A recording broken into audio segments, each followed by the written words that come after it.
يا نفس إن لم تظفري لا تجزعي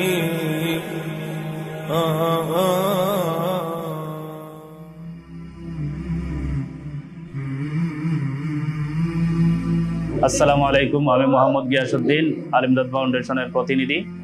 সিলেট জেলার অন্তর্গত জৈন্তাপুর উপজেলার দরবাস জামিয়া ইসলামিয়া মাদ্রাসায়, সেই মাদ্রাসায় আশেপাশে কোনো মসজিদ না থাকার কারণে এই এলাকায় একটি মসজিদ এবং আশপাশের বাড়িগুলোর এই সুবিধার্থে আমরা এখানে একটি মসজিদ উদ্বোধন করতে যাচ্ছি। আমরা দেখতে পাচ্ছি এই মসজিদে বাচ্চারা মক্তবে তালিম দিচ্ছে, মসজিদে বসে তারা দিনের শিক্ষা নিচ্ছে। এজন্য আমরা এই মসজিদটি স্থাপন করে দিয়েছি যে এই এলাকার এবং এই মাদ্রাসার যেভাবে সুন্দরভাবে বাচ্চারা লেখাপড়া করতে পারে, তালিম নিতে পারে, দিনী শিক্ষা অর্জন করতে পারে। এজন্য আপনারা দোয়া করবেন। আসসালামু আলাইকুম রহমতুল্লাহ বারাকাত। আলহামদুলিল্লাহ লাকাল হামদ। আমরা সেই মহান সত্তার শুকরিয়া আদায় করছি। পবিত্র রমজান মাস, রহমত, বরকত আর মাগফিরাতের মহিমান্বিত মাস হচ্ছে মাহে রমজান।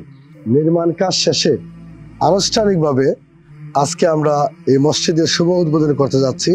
এজন্য সর্বপ্রথম সকলে মিলে একসাথে মহান রবের শুকরিয়া আদায় করছি আলহামদুলিল্লাহ। এই মসজিদ নির্মাণে আলেমদাদ ফাউন্ডেশন আমাদেরকে সার্বিক সহযোগিতা করেছে এবং যিনি ডোনার তার মরহুম মায়ের জন্য এবং কন্যা হিসেবে নিজে এই প্রতিষ্ঠানকে এই মসজিদ নির্মাণে আর্থিক ডোনেশন দিয়ে সহযোগিতা করেছেন। তার প্রতি, তার পরিবারের প্রতি, যিনি তার মরহুম মা জুলেখা, তার রুহের মাগফিরাত কামনায় আমরা সকলে মহান রবের কাছে দোয়া করছি আল্লাহ রাব্বুল আলামিন যেন তাদের এই মসজিদ নির্মাণের উসিলায়, মসজিদ নির্মাণের দানে, অর্থ দিয়ে সাহায্য করার প্রতিদানে আল্লাহ রাব্বুল আলামিন যেন তার পরিবারের সবাইকে জান্নাতের মেহমান হিসেবে কবুল করে নেন।